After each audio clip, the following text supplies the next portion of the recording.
as his companion. But someday, we ought to be able to. Because it has already begun. Mio.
Hello, hello, hello, hello, hello. Welcome in, everybody.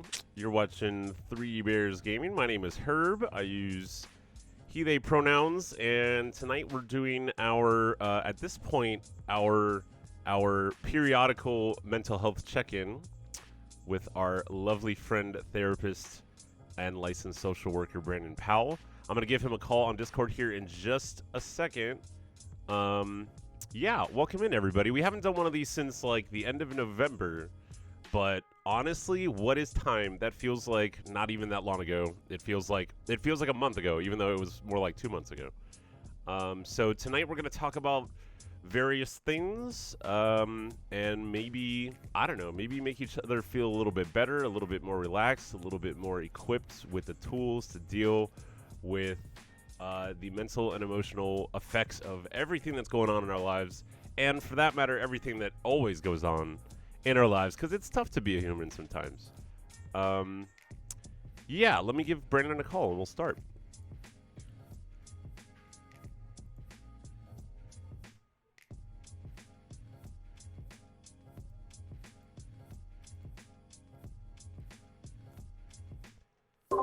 Yeah. Hello. Hey, what's going on, Herb? Hi, how are you?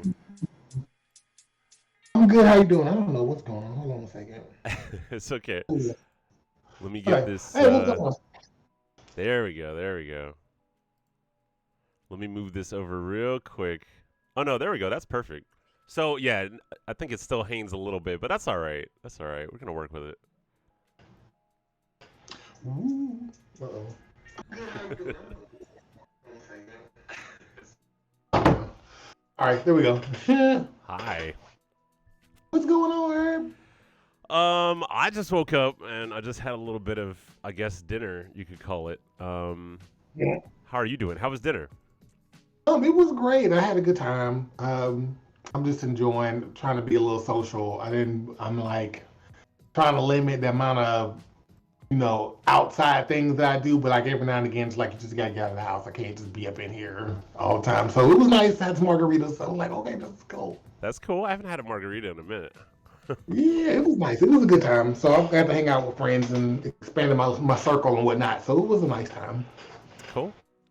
So, I know I kind of just gave like an overall topic, but I figured it probably would be a good time to talk about burnout because Mm-hmm. I feel like literally everyone that I know, whether they're working or not, whether they're disabled or not, whether they're, whatever the case is, whether they live alone, whether they're together with somebody, whatever it is, like everyone is kind of feeling like just tired, Oh, just like kind of overwrought, like everybody, all kinds of people, all walks of life, all job positions. Like, when you scroll through any social media right now, it's like people just seem tired. People feel tired, and I can relate to that. Um, I mean, we're coming up on a move here soon, so we still have more work to do. But it's tiring just thinking about that. hmm. I um, mean, yeah. go ahead. No, no, no, no. That was it. Well, yeah, like it's funny because I remember you messaged me too and everything, and I was just like, all of my clients and everybody I've been working with at both of my jobs have been kind of feeling that. So you're not wrong. And one of the things that I tell people is the number one way to deal with burnout is like really self compassion. Like, don't push yourself to do things you don't feel like doing. Yeah. Like, I mean, we always want to try to stick to our commitments, and we always want to try to stick to the things that we say we're going to do, of course, right? But sometimes you just don't have the energy. Sometimes you just don't have bandwidth, and that's okay, right? It doesn't mean that there's something wrong with you or flawed if you just decided that today is not it, right? And I just ain't got it, and you really want to take the time to just recharge your batteries or just take a step back or whatever the case may be. And in doing that, you offer yourself room to really just just kind of take perspective on what's been going on, right? Because you may have been exhausted because of just a lot of stuff going on right now, or just maybe it's just the wave. January is kind of like a liminal month anyway. Oh So yeah. everybody's recovering from Christmas and then getting ready for the next month, and then people tend to like start their planning and do more things and get things together between now and like February, right? Because for most people, like they're starting to pick up things again in February. So, like you said, you're about to move and all these different things. So, all of that's important. And when you think about burnout, it's really just a fatigue of, repetition. Like I've been doing this for so long, and it's like sometimes you just need to take a break, and that's okay. Yeah. Yeah. I think just everyone is kind of feeling like okay, I was in a stream today, another streamer, Mhm. and he said something to the effect of that the pandemic really he's like if that wouldn't have happened despite all the negative things, he's like I don't think I would have he's like I think I would have taken another 5 maybe 10 years to realize that I hated my job and that it was completely exhausting me and it wasn't fulfilling me. And so when a giant event happens, it's kind of like, you can look at it all different ways. It's Mhm. definitely been a negative thing for many people, but also there's the silver lining is that I think for a lot of people, it's kind of like helped people rethink exactly what it is that they're doing. Right. And like reshape their entire lives around something different instead of what they were like putting up with that they just thought was the right thing for them because they were just doing it and that was just life. But sometimes it takes like a really big tragedy or just like a big event to happen for people to kind of snap out of like the thing that they were doing that wasn't even good to begin with for themselves. Right. There was some discussion at my actual job. They some discussion around like people, I guess, developing insight because this being forced. This is part of the reason why so many people were so against like quarantining and being mandated to quarantine for like 2 weeks Yeah. because people don't want to sit alone with like themselves, and that's a large part Yes. of what we work on in therapy. Like the therapist can't fix you. There's no therapist. I don't care what their degree is, if they got a PhD or whatever the case would be, they can't fix you. That's not how therapy works. All it is that your therapist is a mirror and they hold all of your things up and reflect it back to you. That's it. Whatever you bring into the session is what you get out of the session.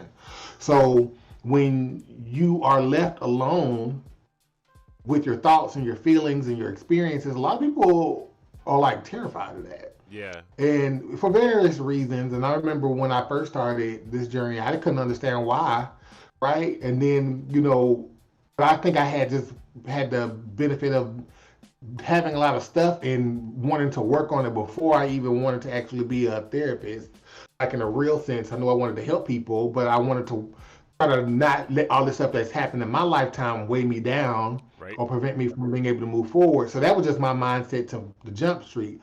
But a lot of people don't have that. Most people don't have that. Most people who even want to like better themselves don't want to better themselves wholly. So I was talking to a friend of mine. He is going through a weird transition where he's trying to understand himself more wholly as a man because he has like some underlying unspoken issues with women, and he's been processing with me about it. And when he wanted to do all this self improvement, but all of his self improvement was focused on like getting fit and making more money. And I was like, that's great, but like, are you really addressing the issues that caused you to like not be in shape and not to manage your finances well in the first place? Like, it's Right. other Right. things that are related to that that are feeding into those negative behaviors. And upon more reflection and discussion, especially during this pandemic, he just came to realize a lot of things about himself that he'd never really thought about and he's been avoiding for years till the pandemic made him sit down. You can't go out every weekend. You can't chase tail. You can't be on. You have to just sit here. Yeah. Yeah. And ain't nobody there with you. And it's like you can reach out to people that you know and get support, but it's hard. Yeah. And finding support for that can also be hard because most people don't want to hear your issues. Not because they don't care, but it makes them uncomfortable. Yeah. Because now I'm thinking about my issues. Yeah. I Yeah. don't Yeah. want to do it. Right? And oh my eyes so red. Lord, I got some allergies or something. But it's one of those things like it's burnout, it can be real. And I digress for a second. A lot of my clients and stuff, when I told them this past week about just taking the break and allowing themselves to go, if you don't want to do therapy, that's okay. You can cancel. I'm not gonna beat you over the head because you missed a session or that you just didn't want to do it today or you didn't have the energy. Right. Sometimes it's really heavy work. Some of my clients are working on really heavy things. Some of them are working on not so heavy things, but they're just tired of constantly thinking about how they feel. Yeah. Right? It's just a lot, and you don't want to. You should don't force yourself to do those things all the time. It's okay to take a break. Yeah. Yeah.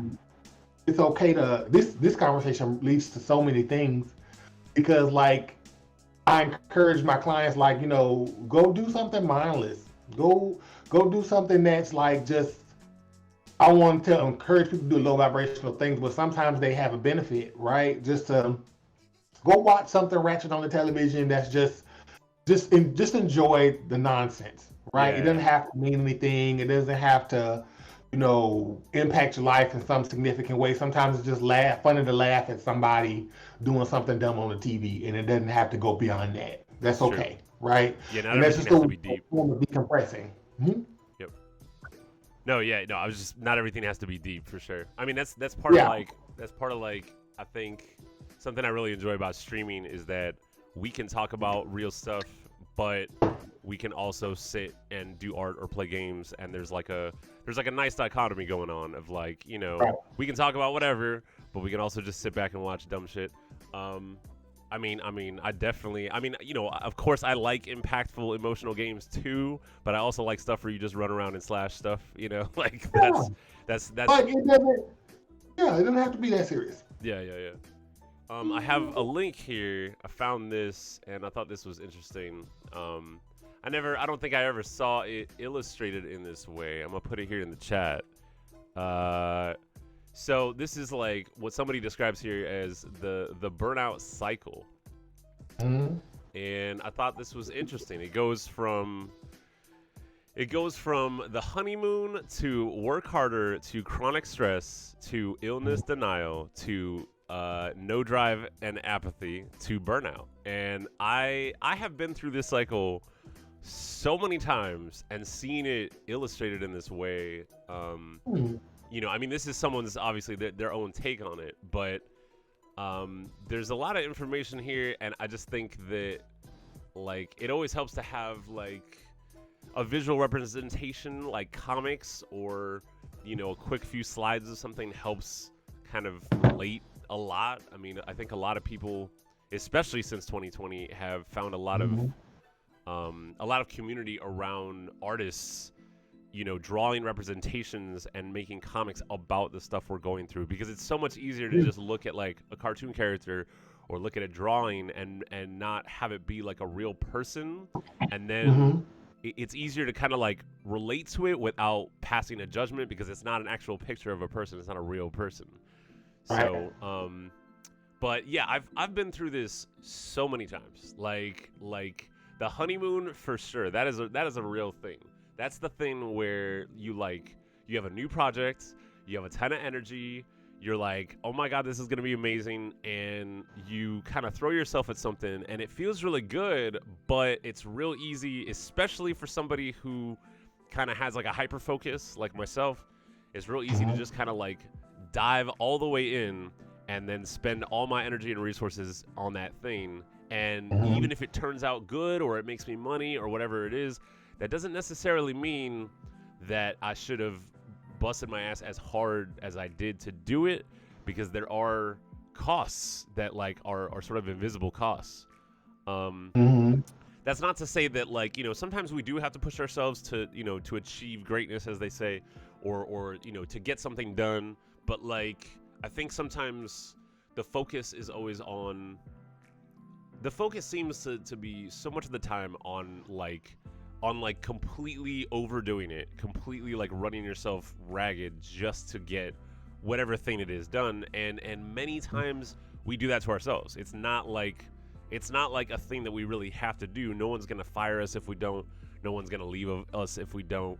It's something we kind of put on ourselves, and then get locked into this cycle of like, if I don't completely bust my ass, it's not good enough. And Mhm. I think, like you were saying earlier, I mean, it's okay to take breaks. It's okay to say, hey, we need to reschedule. It's okay to say, hey, I can't do that right now. I need to take time for me. I need to go take a bath. I need to go read a book. I need to go drive somewhere. Um, Mhm. that's usually my thing. Is I kind of like I need to go take a walk or I need to go take a bath. You know, Mhm. but yeah, I just thought it was an interesting little diagram they have here. There's a lot of info there. Well, Um, no, it is. It's definitely something that I've seen before. I've experienced it before. You kind of go through the motions, right? yeah, Of just trying to maintain, especially when there are a lot of different things going on, because you could be going through this in multiple ways, like in your job, in your relationships, just in your everyday life, right? I use myself as an example. I turned 35 last week, woo! and Happy like, birthday. thank you. And I had a plan. I was gonna go out of town and just kind of. I was trying to plan something big for my birthday because it comes at a time when people don't really have a lot of energy to do things, Yeah, and I wanted to just take myself out of town and just do something special for myself anyway. But pandemic and everything, so I was like, all right, well, we're not going to travel, and just kind of like let it go. And I ended up just reflecting on like what 35 was going to be, and you had this weird sensation of like burnout with life. Like I've been like working really hard for a long time to build a lot of different things and to get this licensure, and I'm trying to get my second licensure and stuff in the next couple of months, and all these different things. And I'm just like, I don't want to do this anymore. Then I'm like, I was thinking about going back to school, and I'm just like, I'm just over it, and this is like a lot. yeah, And you just kind of going through all this stuff, and you just think about all the work and the effort and the energy you put in, and sometimes you just feel like, well, I don't have enough to show for it, or maybe it's just not appreciated, or all these different things. And I realized in that moment, it was like, I could sit up and just kind of be. It's tiring. Yes, it's tiring. I acknowledge that it was a lot. It was a lot to get to this point. But we're at this point, and we built a lot of great things, and you just focus on the things that you do have, yeah, and really just take some time instead of trying to plan the next thing and figure out what's going to happen next. Why not just enjoy it, take a step back, and then just relax for a bit, right? yeah. And it brought me back into like one of the things when you talk about burnout, you have when you're talking about burnout, you have to look towards resilience as a way to kind of reinvigorate yourself. So like some of the things you can do to kind of reinvigorate your fire, right? And resilience is basically how you respond to it. And they're like 5 pillars of resilience. Okay. I want to say it was like purpose, positive supports, purpose, positive reports. We talked about this before. Lord, I don't know, forgot all these things. I get tired. No, no, that's cool. Self-awareness, That's cool. mindfulness, positive supports, um, self-care, and Lord. Lord, my mind is not working. Purpose. Sorry. There we go. And I said it already. Okay, wait, So wait, wait. if you start at any one of those pillars, Yeah, it can kind of reinvigorate that fire. And for me, it was like purpose. So I was like, well, why did I go into all this in the first place? And it was because I wanted to help people, and I really wanted to. That was my purpose in life, is to help people and be like a guiding post for people, and in healing. And I've been doing that, and it's just a lot. And this is another conversation, but healing takes a significant amount of energy. oh yeah, And I'm not doing the healing. I'm facilitating the healing of other people.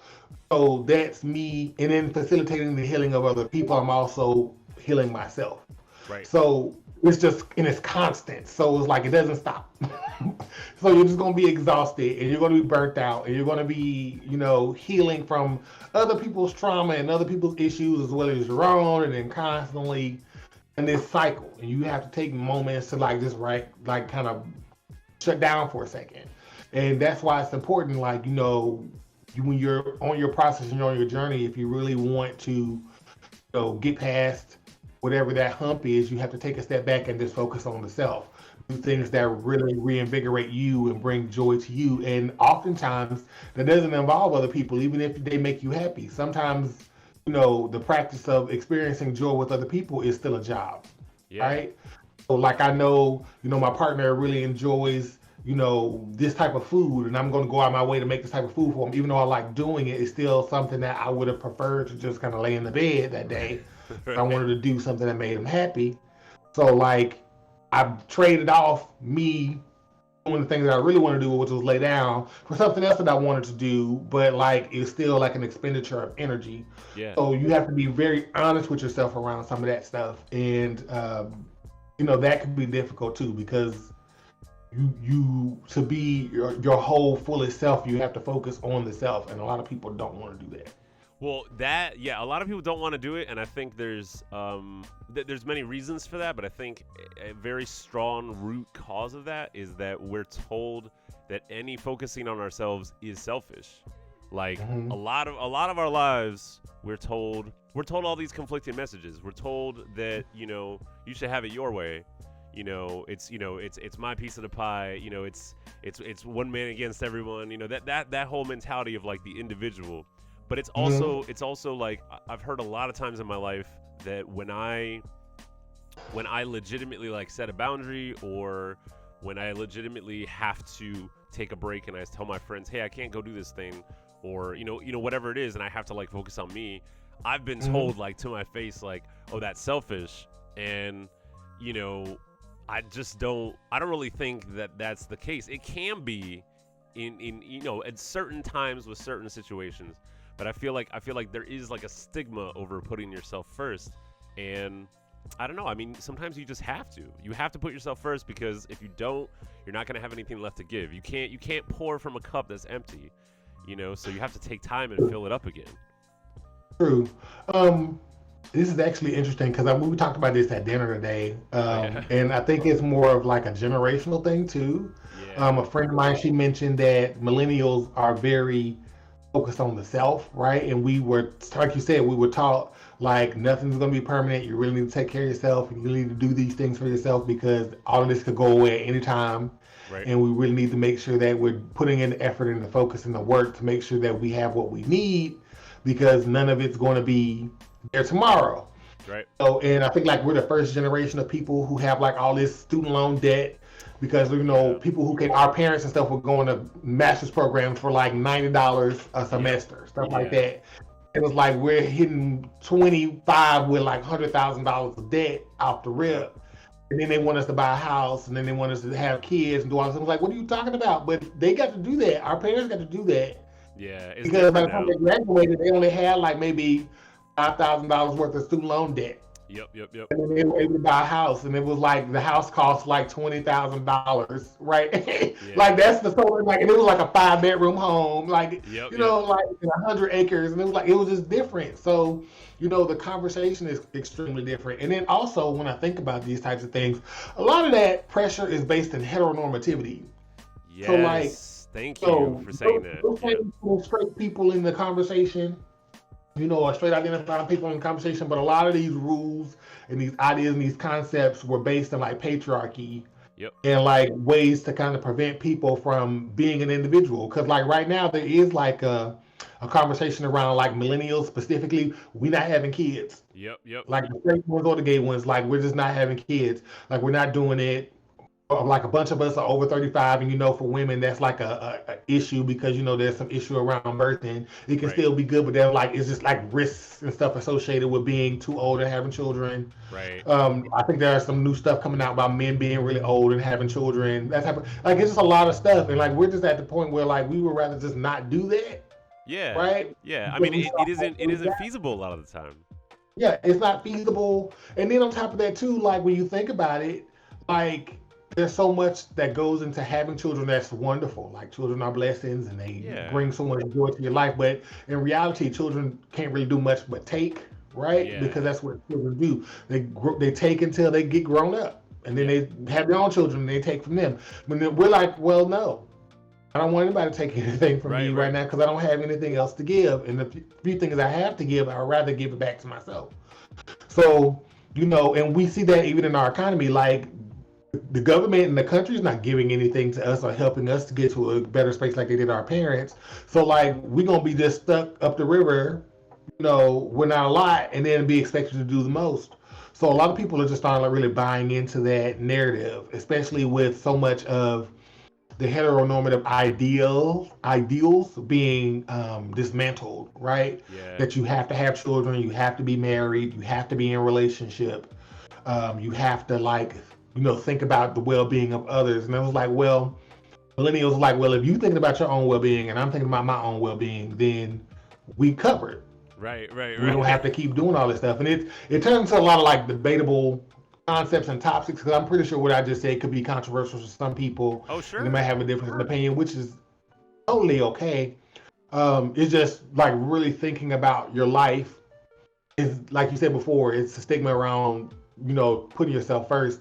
And Yeah. that's really just a way of people not holding themselves accountable for how they manage their own life.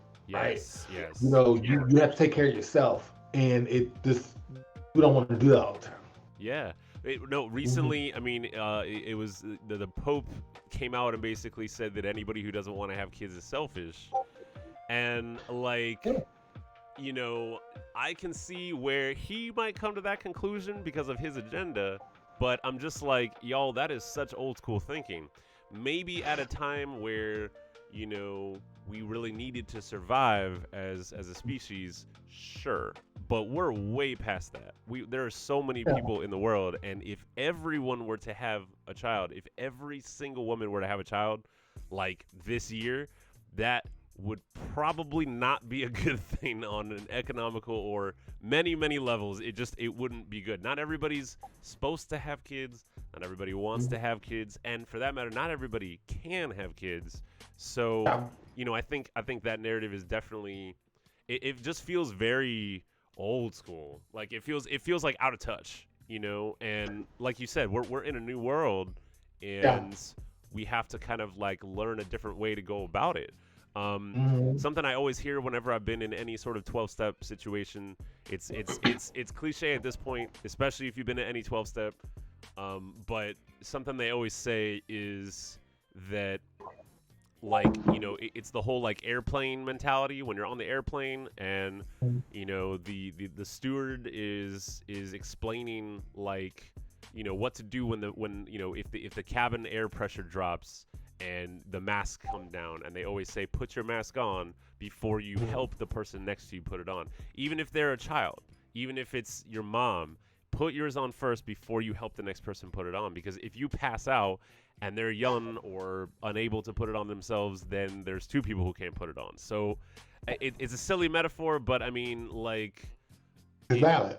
right is valid. I mean, you really have to. We have to put ourselves first sometimes, and that means taking breaks. That means signing off of social media. That means telling, using that PTO that you have, that you definitely have, even though they try to talk you out of it. Yep. All that stuff. It's like you have to set that boundary and say, no, I need time for me. Sorry, I will come back when I'm ready. Yeah. Many friends of mine, many contacts of mine have just completely like disappeared off of Instagram or Twitter or things like that. And when I've talked to most of them, in other ways, like I'll text them, and, hey, is everything good? Are you good? And a large amount of them are like, oh yeah, I'm good. I really needed to like get off that for me, Yeah. in order to feel better, in order to focus on the things I really want to focus on. And I think that's very valid. And even though, I mean, personally, I feel like I hear a lot of people talking about this in a positive way, like moving towards putting yourself first in those ways, in a mental health aspect. But I still think it's kind of like there is still this like unrelenting grind culture going on. Rise and grind, put yourself last, don't think about anything else but the dollar. Keep going, keep going, keep going, and it's like that's just not gonna serve us very well. We have to rethink that as like a whole population. We have to rethink where we're putting all the work and the emphasis and the drive, because if it isn't for our mental health, I mean, what do you have left at the end of the day if you don't have that? Well, and this is just me. This is not. Maybe I shouldn't say this. I don't care. You can say I'm whatever. allowed. I'm allowed to have opinions. But Yeah. personally, I feel like that was all. That whole rise and grind mentality is as a kind of like a industry plant or something. I don't know another term for that. Where Yes. they personally, I feel like that was done in a way to motivate younger people to bypass going to college Yeah. because there were so many millennials. Like millennials, you had the baby boom, and then our parents and ourselves, like millennials, um, we all kind of went to school. Everybody, the majority of us were like really going to college and getting degrees and having these, getting these jobs that would be kind of more top end or higher end jobs, so to speak, as Right. far as the financial piece. So like a lot of us are have master's degrees and have all this potential to make money. And even though like there's like a disparity now, there's still like a subset of people in our age group and older who are making six figures and over. And Yeah. it's like a bunch of people do it. Everybody can't live like that though. Right. Everybody can't make six figures. Everybody can't be, too overqualified to work. They need a working class, right? And instead of telling people that, oh, you can't do this and you get to do this, right? Because I think that falls into like communism or something. Like we would rather just kind of promote this idea that you can be better off if you know, focus your energy on being an entrepreneur and starting a business and not having any transferable skills. And then like things like YouTube, where I was 15 and I made like $1 million, but I never learned anything about money management. Right. Right. And then I realized that like all that money that I made when I was 16 and 17, my parents put some of it in an account. And then like now I'm 20 something and all these bills and taxes and things are happening and I can't really maintain this. And I don't have the same pool that I had when I was 15. Right. Right. It's like a different story now. So it's like all set up. And all these people and all these Generation Zers and all these younger people who are like bypassing all this higher education. It's people who can't write in cursive, people who can't sign their name, people who can't do basic math. Like all this stuff in education that we just got and we just look at it like, oh, 2 + 2 is 4 is very simple. To them, it's like, all that was done on a computer, all that was done on a calculator. I don't know how to do any of that. And when you become an adult, when these things are like necessary in fundamental ways, like they're not going to be able to do any of the work that we just kind of take for granted. And they're going to have to go into like the workforce, like working factory jobs, Yeah. working like, city jobs, these things that are like kind of slowly dying out because nobody wants to do them because we all have like these degrees or we trying to be entrepreneurs and we have different things going on in our lives that we went after, right? We went after our dreams. We made it happen at a time where we had room to do it. Right. So Right. like the industry will become like really top heavy on one end, and there's no room for you to get in and be an entrepreneur. There's no room for you to get in and to do create content and all these other things because there's so many people who did it before you. It's oversaturated. We don't have anybody like doing the street sweeping. We don't have anybody doing like the farming and all these different types of things. And everything can be outsourced to like robots and whatnot now. So like you're gonna have to take what you can get. And then this is me personally. I feel like it's gonna come to a point where like y'all are gonna be grown. Herb, you and I gonna be on the other side of 60, and they gonna be like, I don't know what to do for like Yeah. money. And it's like, well, come work at Kellogg, that Right. type of Right. thing. And I'm just like, I don't know. I just see it. That's where my mind goes, and I just see it because I'm just like, setting y'all up. Like, just do the work.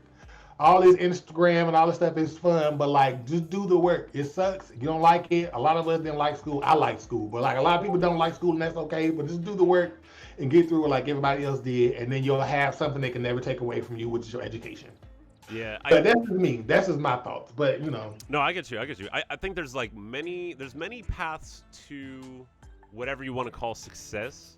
And also, I just want to say hi to Dustrick and thank you, Poke Your Eyes Out. I appreciate that very much. By the way, y'all, anybody in chat, if you want to ask anything, if you want to talk about anything, basically, when we have a mental health check-in, we're talking about all kinds of stuff. Tonight, we're kind of talking about burnout, the cycle of that, the feelings we have around putting ourselves first, in order to then prosper, because we can't always focus on everyone else and the world's problems all the time. We have to kind of like put ourselves first. Sometimes we have to make sure that we have what we need to survive and to thrive. And yeah, I think there's many different paths to feeling secure, financially, to feeling mentally and emotionally fulfilled with our tasks, our jobs. I think there's a lot of ways to do it, but yeah, it's kind of like our system has really put us in a bind because everyone should be able to get a higher education. But like you said, in it used to be easier. As hard as it was. I mean, it was hard. I'm not gonna like discount my parents and the work they put in and the school they put in. Absolutely, they worked their butts off for it. But it's like times 20 now in terms of how much it costs. And a lot of people I know that get like their master's degree, and then they come out of school and they like can't even really do anything with it, or the positions that are available for it are not the ones that they were promised. They don't pay what they expected to pay, or even enough to like thrive. And so it's kind of like you said, it's kind of like I even feel that way. I mean, I'm 36, and I feel like once we move, I'm gonna have to hustle, and I'm gonna figure out something else to do until it's time to go back to events. Until I feel better about doing events. But like, many times in my life, I've had to kind of step back and say, all right, what am I gonna do now? But I think the good thing is, and the thing that's always kept me on track, just me personally, is focusing on mental health, because it's real easy to feel lost. It's real easy to feel like you don't have anywhere to turn, or like there is no option for you when your mental health isn't in the right place. When you don't have a good support system, when you haven't kind of like laid the foundation, make sure you have those tools necessary to pull you out of depression, to pull you out of sort of that apathy and that lack of drive. It's not that easy for everyone, and there's a bunch of different ways to reach that goal, whether it be meds or therapy or going to the gym or whatever it is. It's a multifaceted effort. There's no like one cure, but I feel like working on ourselves, and especially establishing the tools individually that we need to bring us out of those moods and allow ourselves to be productive, allow ourselves to take care of ourselves. That's like a crucial tool that they should be teaching in school, but they don't. So we have to do that for ourselves. We have to make sure we know like what's going to pull us out of that shit so that we can get what we need to get done and make sure we're not ending up on the street. Well, go ahead. That part, I do agree that they do need to do more, have some level of focus on like mental health in schools. But like what you're talking about, Herb, is very subjective. Tell me. Because like not all like depression and anxiety is the same. For sure. Like I don't think you could really teach a general way how to get out of like a depressive state, because some stuff is just like hormonal, and it's just your brain doesn't allow you to do it. So like you do need like a medication or something, like, or some type of external intervention to kind of help with that. Some of it is just trauma based. Like if you have crappy parents, it doesn't matter what kind of intervention you put into it. Like you stuck with your parents till you're 18, and you have to learn how to cope with that. Right, just deal with your difficult parents, because they just bad enough to make your life miserable, but they're not bad enough for the state to take you away. Right. And then even if the state takes you away, there's a whole nother kettle of fish, because now you run the risk of getting abused while in custody, because like there's too many kids and there's too many things going on, and there's just not enough support for those children. And then oftentimes they end up like abusing one another, or being abused by somebody wanting to take advantage of their situation. So it's like it's kind of you're damned if you do, you're damned if you don't type of thing. So like, one of the things that I always encourage people to do, especially those with children, is to really have conversations with them about emotional awareness. And be intentional about that, because most people don't do that. They won't sit down and have a conversation about when you get frustrated with something, it's okay to take a break from it, or to take a step back, right? And then just kind of, breathe a second, or allow yourself to like feel those emotions, right? You are a young kid learning to play basketball for the first time and you can't keep up. It's okay to go get frustrated in the bathroom or somewhere. Just be frustrated and have a bit of a moment, but like don't exist in the moment for the rest of your life. Let yourself have the moment and then move forward, right? But that conversation isn't always communicated in the most empathic way. Sometimes it's kind of communicated in a way that's telling you you may have meant it to be hey, you can feel the emotions, but like move forward. But what the child heard was, I need to gut punch through this and put my emotions to the side, because not everybody has that language skill to be able to make sure that what I said is what I said and what you understood is what I said. Right, right. Right? That's a whole skill set. Like you have to learn how to do that. I have to be able to Sure. speak in a way that when I'm saying something, people can clearly understand what I'm about to say to them. They can't just draw their own conclusions to what I said unless they willfully wanted to just believe something different. And even then, like in the hospital, when we see in the psych hospital, we'll do a lot of like reality testing, and just kind of really having a conversation with patients about like their medications, or like what the next step was, or the aftercare plan. And when we speak to them as professionals, we know that if you give me something like left field, you're like either being willfully obtuse or you're still dysregulated. Because Right. if I told you that the sky is blue, and then for whatever reason you got out of the sky is blue, at President Obama, is the one who's going to come to my house with a cake. Like there's something like I don't know where you got that from. Right, Like how right, did you right. even pull that? Like what were you doing in your mind that brought you there, right? Yeah. So that lets us know that there are other things going on. Yeah, and I guess And that's what I mean though, is like I feel like something that I only heard from my mom specifically, because she had an interest in this, because her mom had an interest in therapy and sort of self actualization, emotional awareness. Because she had an interest in this, I heard from her like we need to talk about things. We need to sort things out. We need to figure out what the root is of why you're feeling the way you feel and what you're gonna do with that energy. And I guess I just wish that there was like some part of, I always went to public school, and I always wished that there was some part of public school, like maybe like one class where you just sit and talk about those things. I don't know what they would call that. I don't know if it would be group therapy, but I feel like you just don't learn those things. At school you learn how to shrink yourself until you're not yourself anymore. And you learn how to fit in, but a lot of times that fitting in is kind of like that fitting in, speaking of burnout, since we've been talking about burnout, I feel like the push to fit in, to squeeze into places that you don't actually fit into, that always made me feel burned out. Like I would go to school, and it wasn't that the schoolwork was hard, it wasn't that the timing was bad, it was that I felt like I couldn't be me, and I wasn't encouraged to be me.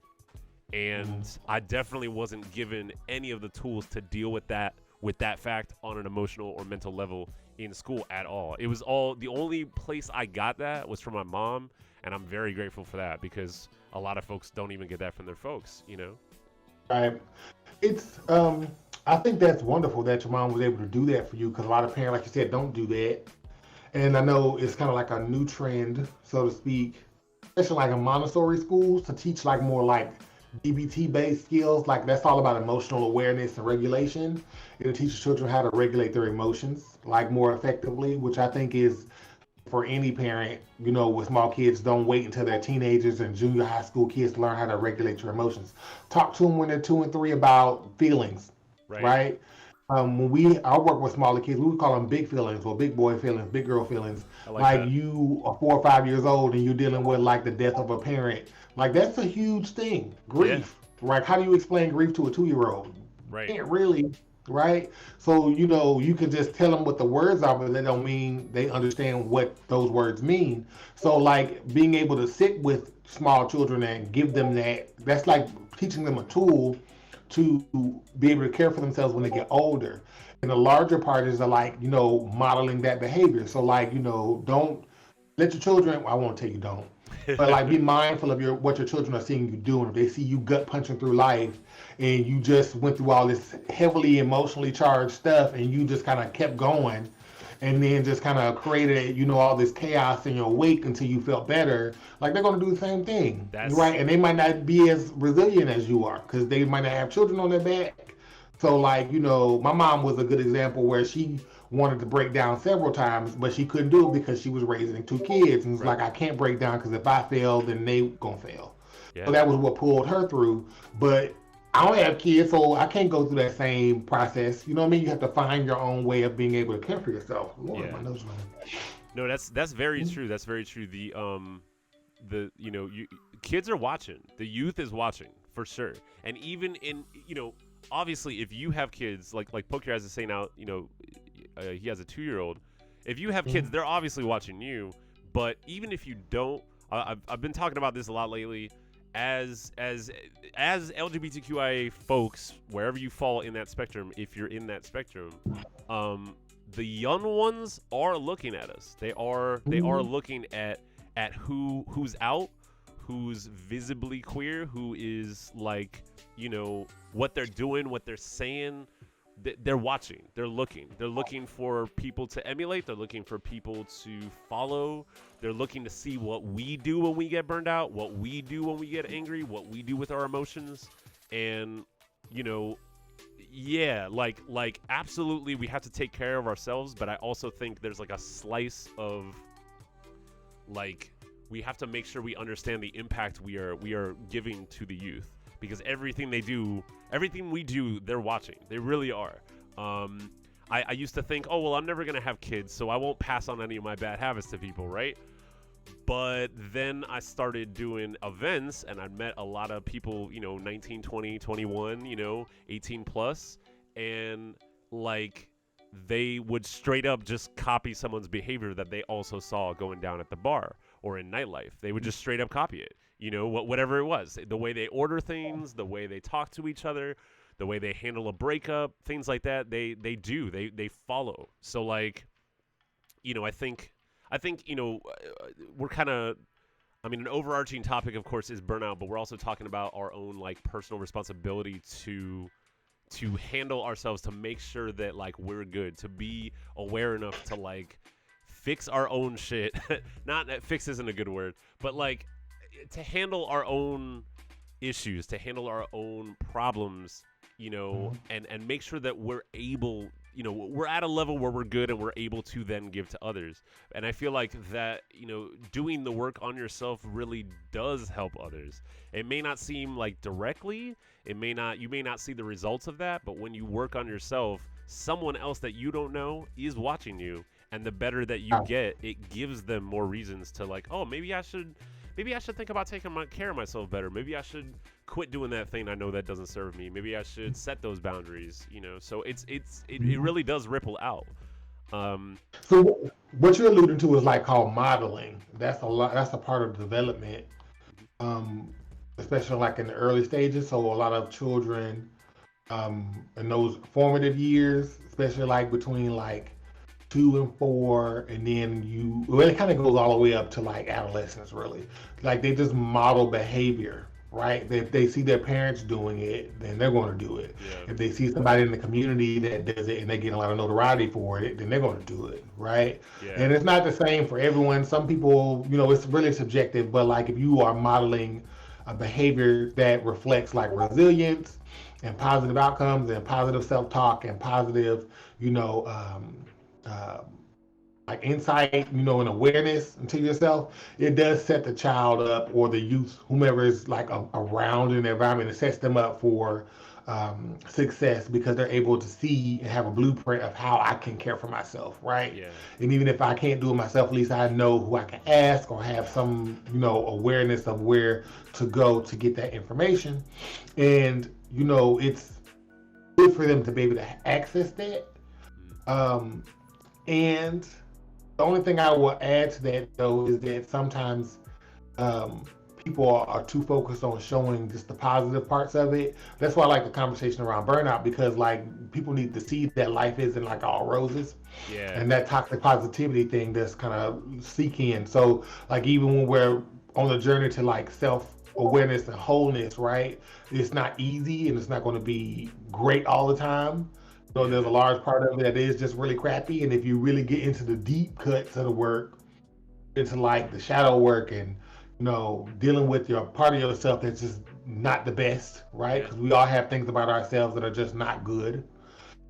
But to learn to embrace those, not try to dismiss them or get rid of those things. Some stuff, like, if you have issues around like addiction or anything like that, or, being abusive or aggressive, those types of things you want to try to extinguish. But like, if you have just things about yourself that are just really difficult, right? and you have a hard time letting those things go, like there's a work around being able to accept and acknowledge those things and find balance within it, right? Yeah. That's like just deeper work. I wouldn't. That's like stuff you do when you get around our age. Well, I wouldn't even say that. Like you can start it whenever, but like really like understanding that you're not going to be this perfect person, Yeah. right? Yeah. And accepting these things about yourself that are negative and finding balance in them and not allowing them to overtake your life, that could cause burnout. Yeah. That could be exhausting because some people have difficult things. Some people are just obtuse by nature. Yeah. If I'm saying going right, they're gonna say they're going left, and it's just natural for them to do that. And Right. there's nothing anybody can do to stop that, not even them. And they Yeah. have to learn like, I know that I don't want to do this, but I know it's going to just me being difficult, so I'm just going to like not engage in that today, Right. and just kind of learn to balance it out. But it just depends. I want to backtrack too. I think it's Sure. something you said a little while ago about finding. What I'm trying to think back to it. I should have wrote it down, but it was like you were mentioning like trying to um, find your way when you're. Oh Lord, I lost it. It's gone now. Never mind. I ain't no good. I ain't no good in the evenings, Herb. It's okay. No. You worked all day and you already had dinner. So I'm just honestly, I just a quick little break here. We're not gonna go too much longer because we usually talk for about an hour or so. But I just want to give a major shout out to Brandon here. Y'all, this is a licensed therapist and social worker taking time out of his day and his evening for that matter, because he goes to bed real early. He's he's good. He's not bad like me staying up till 5 a.m. Uh, but he's taking the time out to come and talk with us for free, mind you. So if you have any coin, if you have any interest in what he's doing, or if you, for that matter, need any help, we got numbers up above here, and we also have Brandon's information right there. If you're in Tennessee or in Georgia, he can possibly serve you. But even if you're not, I mean, you can contact him and he will likely point you in the right direction wherever you're at. If I've learned anything about just vicariously from meeting and talking to therapists and going to therapy, it's that there is kind of like a network. And I'm not going to say like they all know each other, but when you work around the same people in the field, you get to know someone else who maybe could fill the gap where you can't. So yeah, major shouts to you. I always appreciate you coming here to talk. I think like there's this really good song I've been listening to since like last summer. It's called "It's a Good Day to Fight the System," and it's kind of just like a very simple protest song, and it's really chill. If you didn't listen to it too carefully, you might think it was just like a chill song about whatever. But there's a wonderful line that she says in it. Shungudzo is the artist. She says when one of us is tired out, the other one will hold it down. And I feel like we have to like learn to trust that fact, because when we are burned out, like I feel like this. I felt like this yesterday. I feel like sometimes I wake up, I look at social media or whatever, which probably isn't the best idea when I first wake up. But let's say I do it, right? And I get into that spiral of like, oh my God, this person said what? Oh my God, this policy. Oh my God, these politics. Oh my God, oh my God, oh my God, right? But we have to remember that, like, when you're feeling overwhelmed by those things, that's the key. That's the sign right now, right there. Not to have to push through, not to like, wreck yourself over getting through it. That's the sign right there. When you're feeling burned out, especially by something that's not an immediate danger or an immediate threat to your well-being. If the house isn't on fire, okay, like it's okay to like put that down. Let yourself realize I'm feeling burnt out, I'm feeling exhausted, and trust that someone else in the community, someone else in your life is going to pick up the slack, because that's kind of like support. I feel like is about trust. I trust Pete and Lucas to pick up the things when I can't. They trust me to pick up the things when they can't. And we have to trust that other people in the world, in the country, in our communities are going to be doing the right things when we don't have the energy to do the right things. Because there is always someone doing the right thing. We just might not see it. And also, the never-ending wave of news is often focused on the negative, not the positive. So if you watch the news or you look at social media and that's like your entire window to the outside world, it's gonna seem pretty negative much of the time. Even though there are definitely verifiably good things going on, you probably aren't gonna see it there.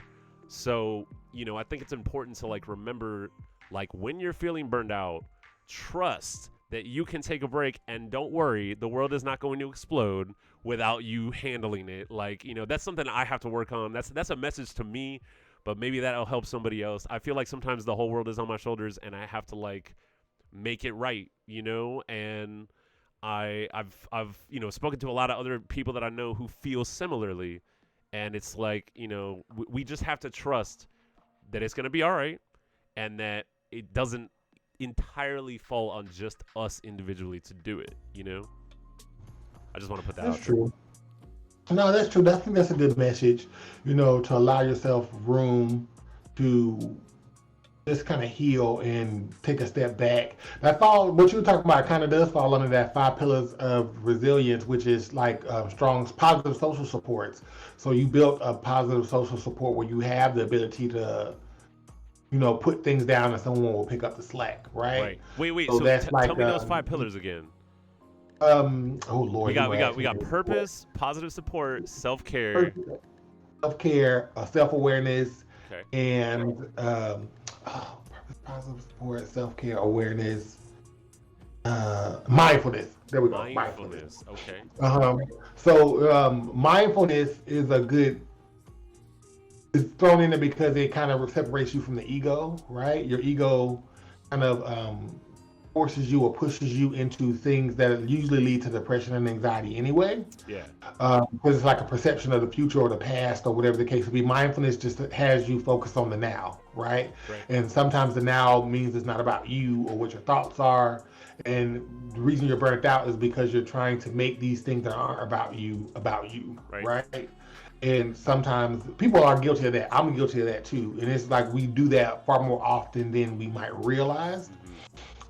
Actually, this is funny. I was talking about talking to one of my clients the other day about their child, and they were worried about them having mental health issues and how it will impact their children. And it's like, yes, there's some truth to that, but your child is still like a person. And one of the biggest things that none of my parents like to hear from me, especially when I was a child therapist, is that like your children's emotions are not your business. Right. Okay, And they didn't like that. So tell me about that. Tell me why. Yeah, they didn't like it. But I was like, the reality of it is that like you don't get to influence or dictate how this child is going to experience their emotions, like their emotions. So like all you can do is hold space for them while they're going through said emotions. So like you trying to dictate whether or not this child is going to be depressed or not because you have issues with depression isn't really going to do anything but make it more difficult for you.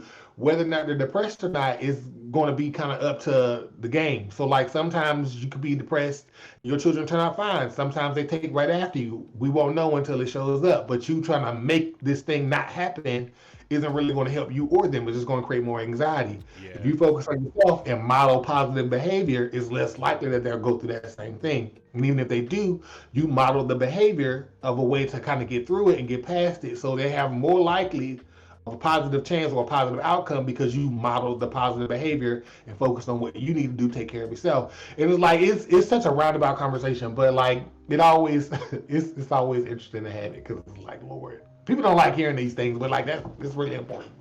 I mean, that sounds like from all of our talks, and we've had like, maybe 10 or maybe more talks now, mental health chats, but a lot of the time, it seems like, and I know this just from going to therapy myself, that a lot of the time, the thing that you need to hear is absolutely not the thing you want to hear, and I'm just kind of like, my message to everyone when you feel that way is hugs. You still got to hear it. You know what I mean? Like sometimes you just, it's okay. It's all right. You could be mad about it. You could be frustrated about it, but it doesn't mean that you shouldn't listen to it. Sometimes the medicine doesn't taste good, but you still need it, You still need it. And honestly, once you really like again, this is like all based in the ego stuff. So once you take yourself out of it, right, whatever the situation was, a lot of times you're able to like see it for what it is and be able to find some level of appreciation for it. Yeah. and then move past it. But Yeah. like some people can't do that, and that's okay too. You know, that's part of the journey. You have to find everybody has different limitations, different accesses to, um, you know, support and just ideas and around their perception of how they use that perception to navigate the world. And these things take time to cultivate. The people spend their whole lives trying to figure these things out. So, Sure. you know, you just have to take it a day at a time. The encouragement is always just make sure that it's true to whatever it is that you want it to be, right? You want to avoid the burnout, or well, I don't think you can avoid burnout. Honestly, I think it's just a natural part of life. Yeah, but But we can like mitigate like mhm, how severe it is by how mhm, we handle our actions and our mind state like up until the burnout. You know what I'm saying?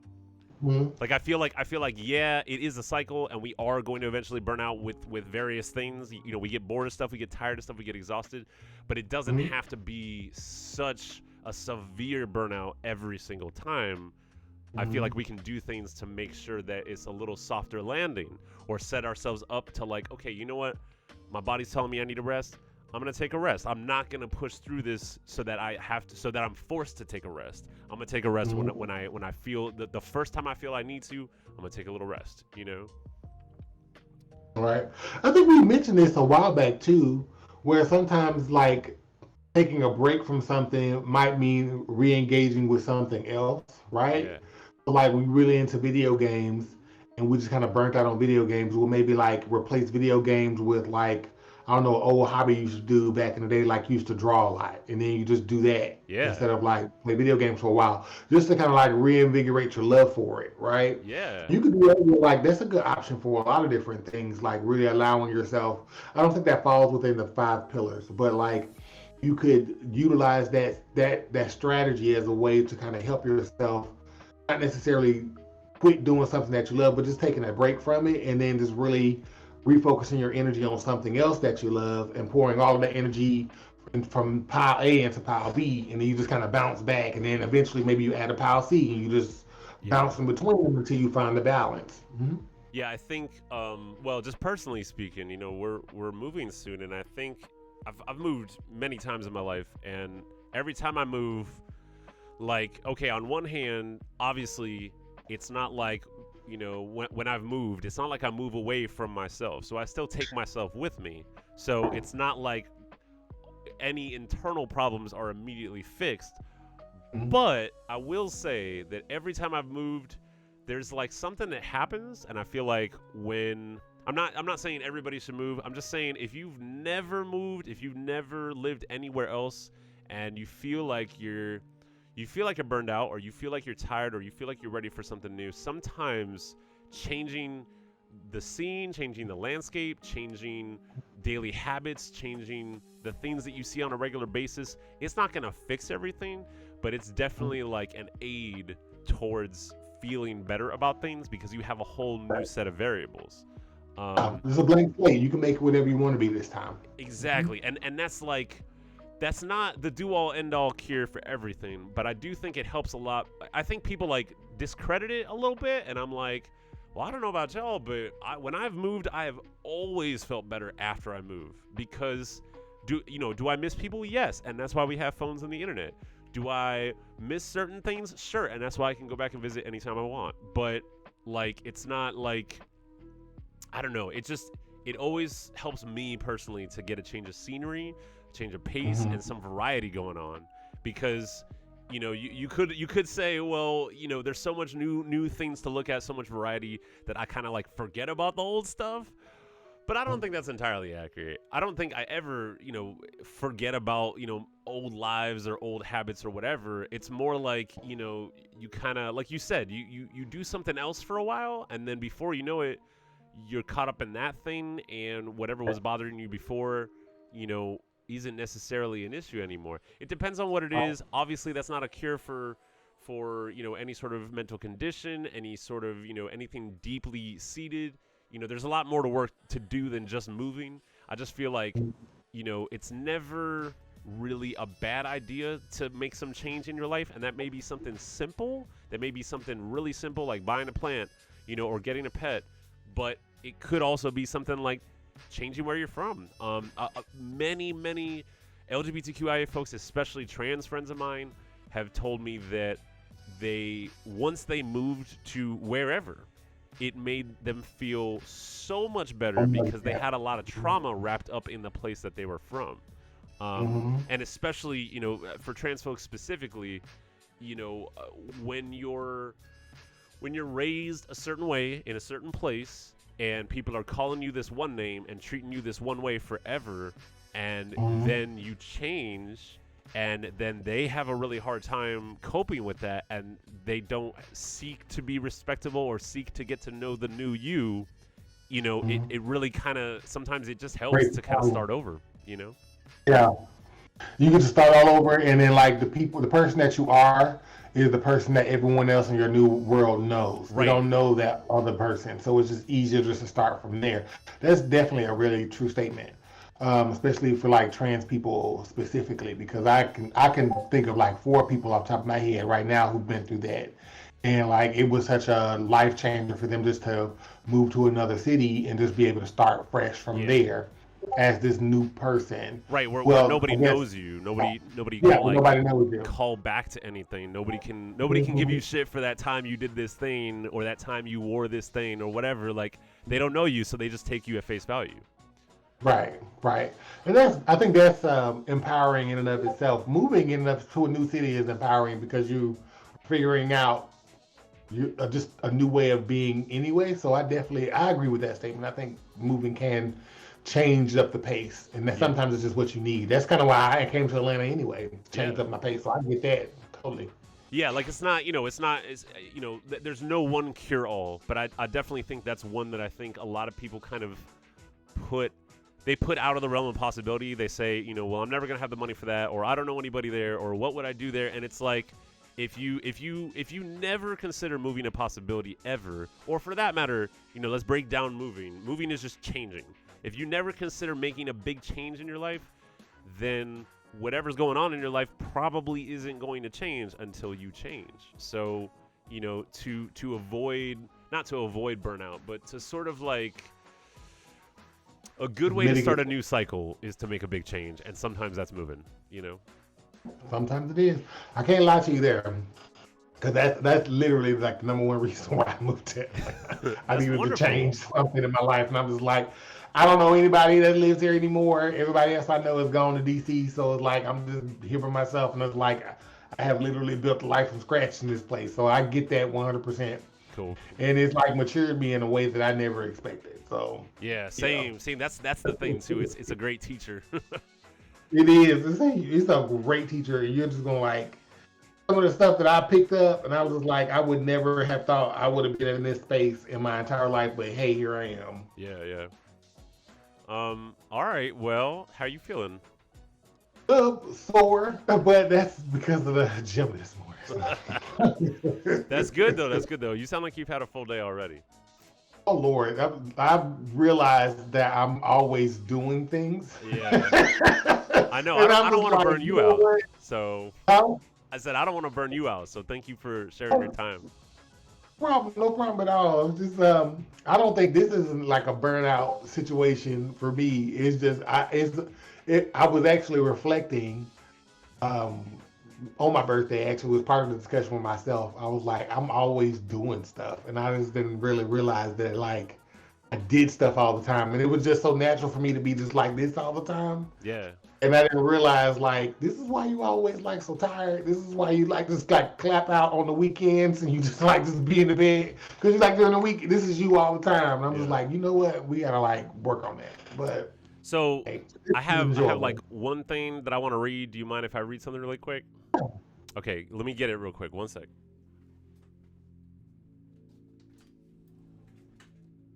I'm reading through the comments on this thing. I did not keep up this time.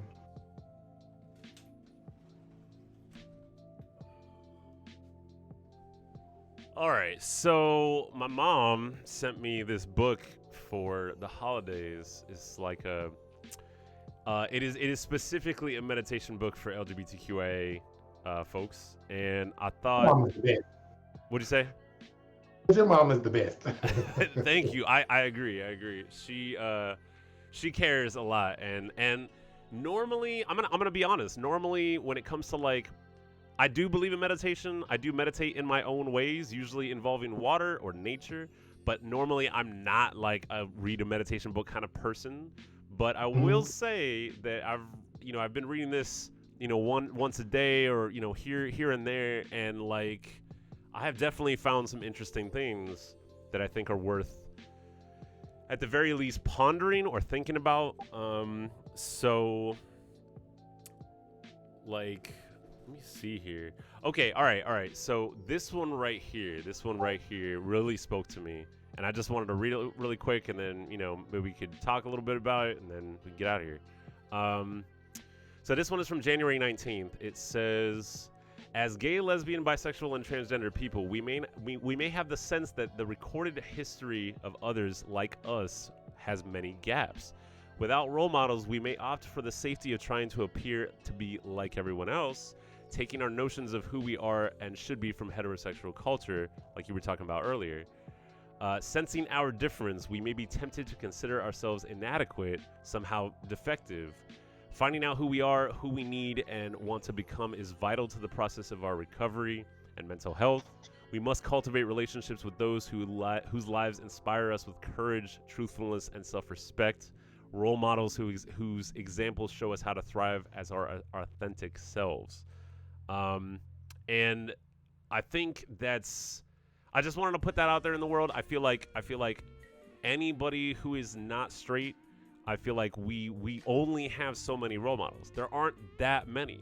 When I grew up, anybody that I knew that was gay, that what I would consider a role model, was probably like, I mean RuPaul was a big name, Freddie Mercury, Elton John, maybe a few others or something, but it wasn't a lot. It wasn't much. Mhm. And I just feel like, All of them were still very inhibited by like society. right, all of them, no, exactly. And also all of them are kind of like untouchable people because they're famous. So they're already kind of in a different category. They felt like superstars, but they didn't necessarily feel like relatable role models to me. And I just feel like, in relation to the topic of burnout, I think it's really important to make sure that the people that we, even as adults, even at 36, I'm still looking at people that I would consider role models or mentors, like in their behavior and the things they say and the way they operate.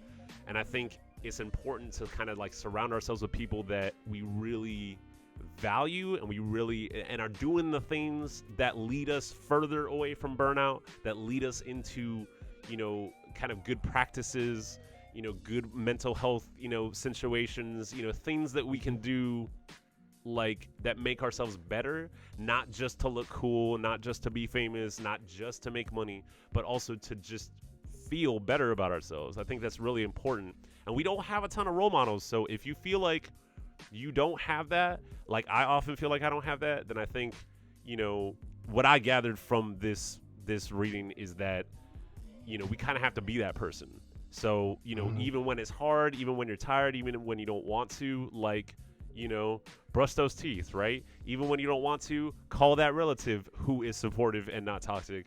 Even when you don't want to, take that night off and, sit in the bathtub for a while instead of going out to party, if that's what's going to make you actually feel better, if that's something you need. Don't feel like you have to like overextend yourself or, pressure yourself into pushing yourself so hard that you get exhausted, because I feel like we're at our worst when we're in burnout. I'm the most apathetic, the most irritable, the most cranky when I feel burned out. So, anyway, I just wanted to put that out there. I just feel like, we have to be those good role models for ourselves sometimes, because they're not always readily available. But maybe in the next 100 years or so, we'll have more queer role models to look at. Hopefully, I already have a feeling. Sure. Yeah. I think so for sure. There's so many people already now. There's so many more queer people on television than when we were kids. Yeah, it's So really like, wonderful. And they're like, yeah, they're so more dimensional than they were too. Yeah, this is wonderful. Well, well, thank you always for coming to talk with us. I'm gonna give you another shout out here, y'all. Brandon here is a wonderful person, always patient, always willing to talk to us, always willing to take time out of his day. He does have a page on Psychology Today, so he is that legit therapist level social worker. And he also has an Instagram. He has a Cash App. Like I said before, he does serve in Georgia and in Tennessee, but also he's happy to share resources otherwise. I can always direct you to him. Also, these numbers up here, I know nobody wants to talk about suicide. I know nobody wants to talk about depression, but sometimes we need someone to talk to, and sometimes the people around us just aren't equipped to handle that or to kind of see us through it. So these hotlines, share them with people. These websites right here, share them with people. And of course, we have like a Discord, and in our Discord, we have a wellness section where we have various things shared in there. I think Lucas started up a need to vent section in the Discord, which may or may not be a good thing. But you can go in there and kind of let things out. No judgment, no problems with that. But yeah, I just want to say thank you and big virtual hugs to you, Brandon. I'm definitely gonna come over and give you a real hug before we get out of here. So whenever we'll work out a time or whatever, but I'd love to see you before we go. All right. Yeah, let's make that happen. Now, one thing I will call you out on, Herb, is that I just looked at this thing, and you let me sit here on this camera and look down at this phone. I'm trying to look at the words, like the comments and stuff of this thing, and it's like I'm not paying attention. Wait. What do you mean? No, like, I'm trying to like keep up to seeing people asking questions on the chat. Oh yeah, no, I'm looking on the camera. I'm looking at myself, just looking down while you like talking to me, and I'm just like, I'm listening. I'm just trying to check the thing. I'm like, Lord, I look so rude. No, it's okay. Like I'm the worst therapist in the world. Like, Lord. Hey, this is unpaid mental health chatting. It doesn't, no perfection necessary. It's all good. I just appreciate you being here. No problem. I was just like, Lord, listen, this I look a mess. Oh, okay. But anyway, I'm just messing. I'm just being a mess. All right. Well, have a good night. Y'all have a wonderful evening. Herb, it's so good to talk to you. It's always nice to talk to you. I always feel better after. I'm glad that I didn't let myself slip into tiredness. I was like, I'm kind of tired, but we always have a good time talking. I appreciate your words and your wisdom, and you can definitely tell you've put the time and the work into something that you're very passionate about, and that's wonderful because we need more people that are passionate about recovery, about therapy, about meditation. We need more of that. We need more of that because people are stressed right now, People are stressed. Lord of mercy. For sure. Well, we're going to do what we got to do. Have a good night. I'll talk to you soon. All right. Good night, Brandon. Nice to see you. All right. Bye-bye. Bye. All right, y'all. So we're actually going to do a little different thing here. We're going to take a little BRB, and then the stream during that BRB is going to shut off just for like a minute or something. So we're going to take a BRB, and I'm going to go set up the couch. And let me see here. You want to play something? Okay. You're good, though? Okay. All right, so I'm going to take a little BRB, and then we're going to restart the stream on the couch, on the sofa, and then we're going to do a little sofa stream. Me and Pete are going to play something. I don't know. He picked a game, so we're still going to sit down for a while and play some games. So sit tight. I'm going to put it on BRB, and then at some point it's going to, like, cut off for a second and then come back on. So I'll see y'all in just a few. Also, just again, hit up Brandon anytime. We're super grateful and very happy for him to come on here and share his wisdom.